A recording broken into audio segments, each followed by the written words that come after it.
হঠাৎ করে heart attack হলো, পড়ে গেলেন এখানে। আমরা 4-5 জন ধরে আপনাদেরকে নিয়ে গেলাম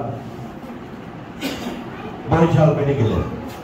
বরিশাল মেডিকেলের যে পরিবেশ, একজন রোগী যাওয়ার পরে তার সাথে যারা যায় তারাও কিন্তু অসুস্থ হয়ে যায়, চিকিৎসার কোনো পরিবেশ নাই।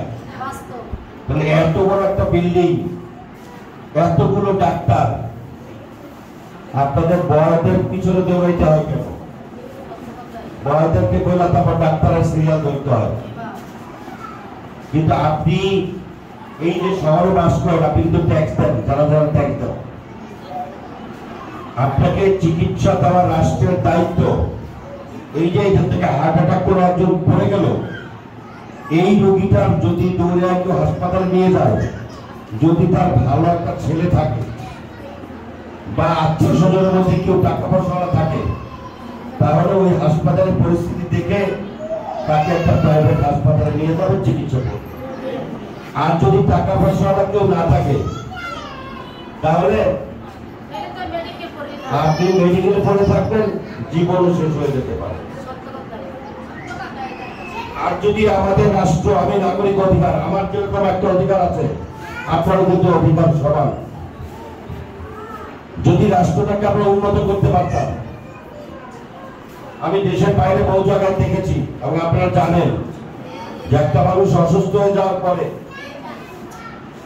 হাসপাতালে আপনি শুধু ওই যে 999 ফোন করেন না পুলিশের জন্য, ওদের একটা নাম্বার আছে, এই নাম্বারে ফোন করলে হাসপাতাল থেকে অ্যাম্বুলেন্স এসে আপনাকে সাথে সাথে নিয়ে যাবে হাসপাতালে।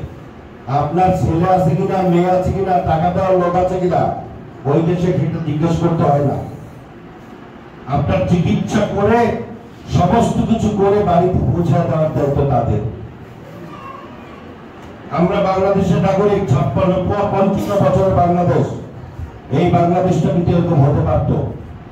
সিঙ্গাপুর, মালয়েশিয়া আজ থেকে 25 বছর আগে আমাদের থেকে নিচে ছিল। এখন আমাদের দেশের ছেলেদেরকে আমরা সিঙ্গাপুর, মালয়েশিয়া পাড়ায় কাজ করতে। কারণ কি? আমার ছেলে মেয়েরা যদি মালয়েশিয়া, সিঙ্গাপুরকে উন্নত করতে পারে, আমরা বাংলাদেশকে উন্নত করতে পারি না? সুষ্ঠু দুর্নীতিমুক্ত একটা সমাজ গঠন হচ্ছে প্রধান কাজ। আমাদের বিএনপি ভারপ্রাপ্ত চেয়ারম্যান সাহেব জনাব তারেক রহমান সাহেব আজকে 17 বছর লন্ডনে রয়েছেন।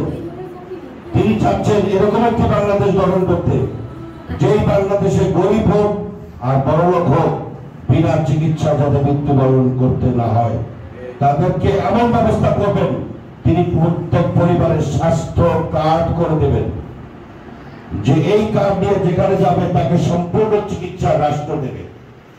সেরকম একটা সমাজও আপনারা চান না? তারেক রহমান সাহেব বিদেশে থেকে এই জিনিসগুলো দেখছেন। কিছু করার জন্য দেখে দেখে শিখতে হয়, উনি কিন্তু দেখে দেখে শিখছেন। দুর্নীতিমুক্ত রাষ্ট্র এবং প্রত্যেক নাগরিকের জন্য স্বাস্থ্য সেবা নিশ্চিত করবার জন্য জনাব তারেক রহমান সাহেব এবার উদ্যোগ নিয়েছেন।